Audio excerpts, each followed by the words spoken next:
Bahan baku plastik polietilen tereptalat atau PET yang mengandung zat etilen glikol dan dietilen glikol sempat meresahkan masyarakat, terutama pada air minum dalam kemasan.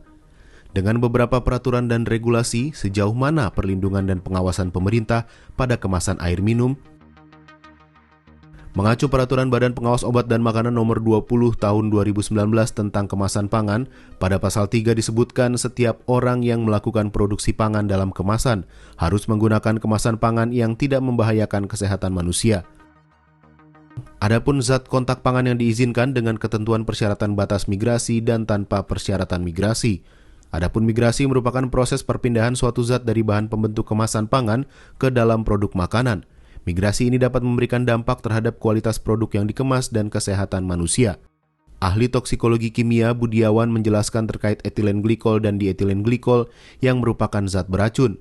Budiawan menyebut ada tata kelola yang tidak baik serta regulasi yang tidak jelas dalam keamanan kemasan pangan.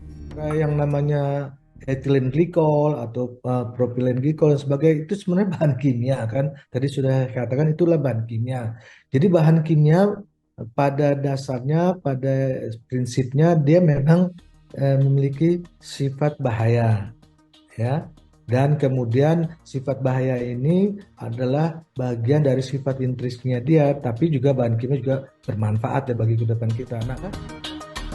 Sementara itu, peneliti senior Seva Center IPB Nuri Andarwulan menyebut PET merupakan salah satu material yang sudah tepat bagi air minum kemasan, asal penggunaannya tidak melampaui suhu tertentu. Begitu. Dan prosesnya adalah proses yang di bawah suhu 70. Itu karakteristik dari PET.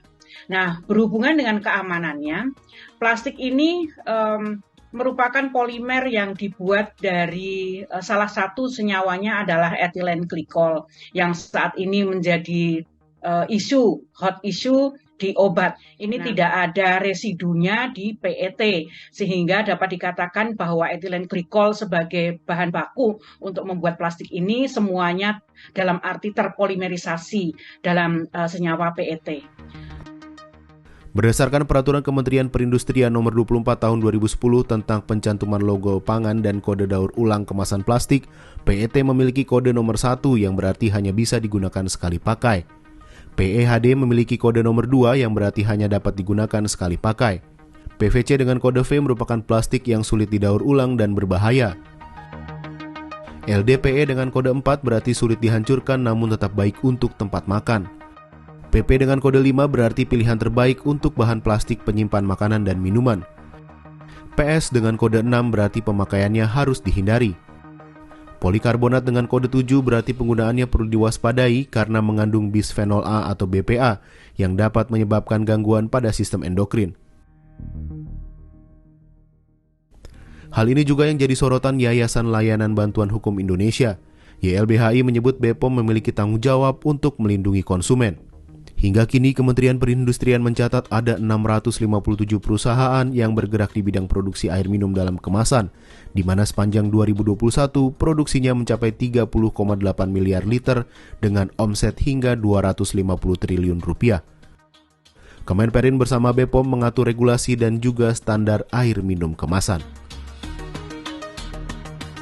Saat kita menentukan standar, itu juga berbagai regulasi yang dibuat oleh Badan POM, itu juga kita jadikan sebagai acuan atau referensi. Misalnya kalau ada batasan terkait dengan cemaran logam berat, kemudian juga ada peraturan Badan POM mengenai batasan cemaran mikrobiologi, kemudian juga peraturan Badan POM terkait dengan label kemasan pangan, terkait dengan kategori pangan dan lain-lain, kita melakukan acuan.